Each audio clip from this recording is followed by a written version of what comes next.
When amateur scientist Thomas first laid eyes on the glimmering object buried beneath layers of sand and seaweed, he froze.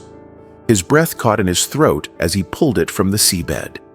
The intricate carvings and the eerie glow emanating from it suggested that this was no ordinary artifact. His heart raced. This could be the discovery of the century, the breakthrough that would put his name in history books. Thomas's aspirations of fame and recognition were tantalizingly close, but his elation was short-lived. As he examined the artifact, unease began to creep in. It felt wrong, as though it had been waiting for him.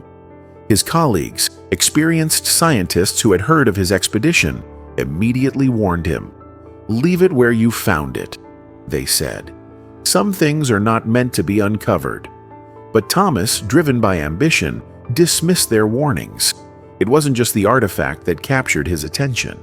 Not far from where he made the discovery, a shadowy figure loomed underwater. A sunken airplane, its frame still eerily intact. The stories about this airplane were infamous in local folklore, whispered around campfires and dismissed as mere fantasy. Children spoke of ghostly pilots and cursed passengers, while adults waved them off as fairy tales. But now, Thomas knew the truth. The airplane was real. Determined to uncover its secrets, Thomas swam toward the wreck. His curiosity burned like a flame, overpowering the voice in his head telling him to turn back. He pressed his hands against the plane's cracked window, peering inside. The dim light barely revealed its contents, but something inside seemed to shimmer. With all his strength, he tried to break the glass.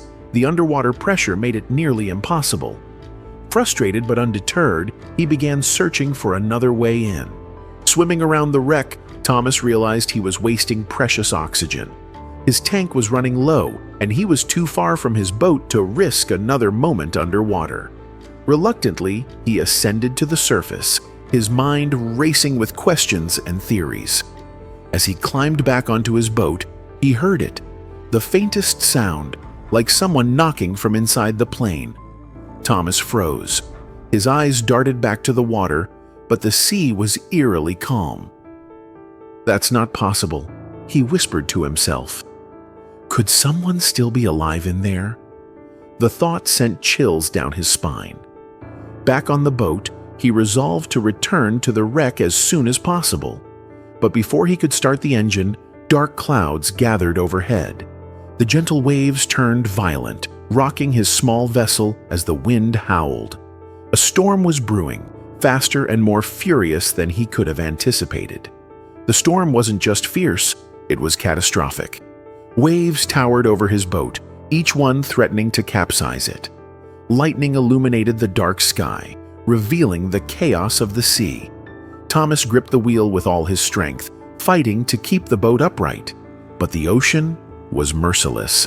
A monstrous wave finally struck, capsizing the vessel and plunging Thomas into the freezing water. As the boat sank, Thomas scrambled to grab onto a piece of floating debris. The cold water sapped his strength, and the relentless waves battered him from all sides. Hours passed, each minute feeling like an eternity. Exhaustion set in, and his grip on the debris weakened. When Thomas finally opened his eyes, he was lying in the bottom of a small fishing boat. Two fishermen stood over him, their faces etched with concern. They had spotted him clinging to the wreckage and pulled him aboard. They took Thomas to their village, a remote and unfamiliar place. It felt as though time had forgotten it. The houses were old and weathered, and the people spoke in hushed tones. As he walked through the narrow streets, the villagers stared at him with suspicion. Every door he approached was shut in his face. It was clear they didn't trust outsiders. Desperate for shelter, Thomas stumbled into a dimly lit bar at the edge of the village. The bartender eyed him warily, but offered him a room for the night, for a price. The villagers had already heard whispers of his discovery. They believed he was carrying unimaginable wealth, a treasure beyond their wildest dreams.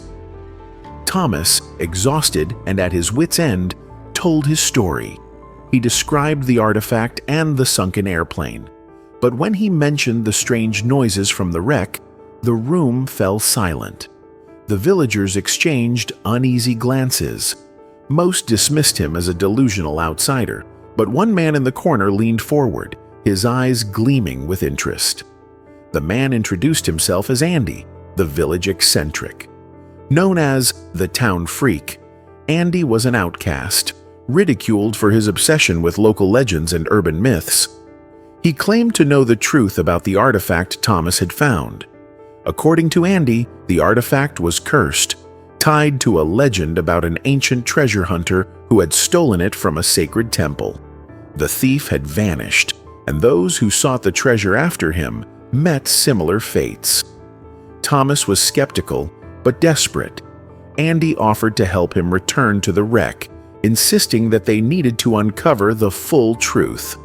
With no other allies, Thomas reluctantly agreed. The next morning, the two set out on a borrowed boat. The journey was perilous, but they finally reached the site. Diving into the depths, Thomas felt a mixture of fear and exhilaration. As they approached the airplane, the weight of the water pressed against them, but the wreckage loomed ahead like a ghostly shadow. Breaking the window took all their strength, but when they finally succeeded, what they saw inside left them speechless. A mummy, its face twisted in a grimace of terror, lay encased in the wreckage. Embedded in its chest was a diamond larger and more brilliant than anything Thomas had ever seen. The discovery was both incredible and horrifying. The diamond's beauty was matched only by the sinister aura that surrounded it. With great effort, they brought the artifact to the surface and onto the boat. But as they set sail back to the village, Thomas couldn't shake the feeling that they were being watched. Back on land, the villagers gathered to see the treasure. Andy, once mocked, was now hailed as a hero. The diamond was auctioned for a staggering $54 million, changing their lives forever. But the wealth came with a cost. Thomas couldn't forget the knocking, the eerie glow of the artifact, or the haunting expression on the mummy's face. Even as he basked in his newfound fame, Thomas knew the truth. Some discoveries are better left undisturbed.